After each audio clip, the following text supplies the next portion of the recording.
BBMP news 9ಗೆ ಸ್ವಾಗತ. ಮೊದಲಿಗೆ ಮುಖ್ಯಾಂಶಗಳು. ನಿಮ್ಮನ್ನ ಯಾರನ್ನೂ ಕೇಳದೇನೆ, ರಾಜ್ಯಗಳನ್ನ ಕೇಳದೇನೆ ಒಂದು ಹೊಸ ಕಾಯ್ದೆಯನ್ನ ಮಾಡಿಬಿಟ್ಟಿದ್ದಾರೆ. ಆ ಹೊಸ ಕಾಯ್ದೆಯಿಂದ ಮನ್ರೇಗಾಕ್ಕೆ ಮಹಾತ್ಮ ಗಾಂಧೀಜಿಯವರ ಹೆಸರನ್ನೂ ತೆಗೆದುಬಿಟ್ಟಿದ್ದಾರೆ. ಮನ್ರೇಗಾ ಅಂತಂದ್ರೆ ಮಹಾತ್ಮ ಗಾಂಧೀಜಿ ರಾಷ್ಟ್ರೀಯ ಉದ್ಯೋಗ ಖಾತ್ರಿ ಯೋಜನೆ. ಈಗ ಮಾಡಿರೋದೇನು ಗೊತ್ತಾ? ಮಹಾತ್ಮ ಗಾಂಧೀಜಿ ಹೆಸರು ತೆಗೆದುಬಿಟ್ಟು Viksit Bharat guarantee for Rozgar Ajeevika mission Gramin ಅಂತ ಮಾಡಿದ್ದಾರೆ.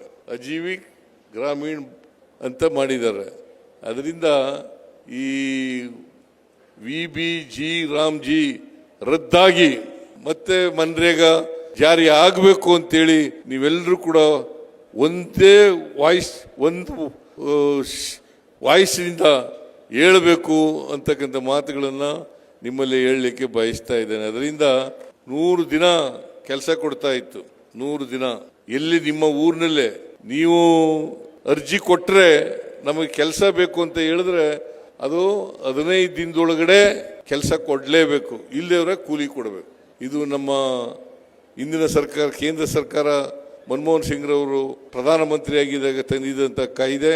ಈ ಕಾಯ್ದೆಯನ್ನು ರದ್ದು ಮಾಡಿ VBG ರಾಮ್ಜಿ ಎನ್ನು ತರ್ತಕ್ಕಂಥ ಕುತಂತ್ರವನ್ನು ಕೇಂದ್ರ ಸರ್ಕಾರ, ನರೇಂದ್ರ ಮೋದಿಯವರ ಸರ್ಕಾರ ಮಾಡ್ತಾ ಇದೆ.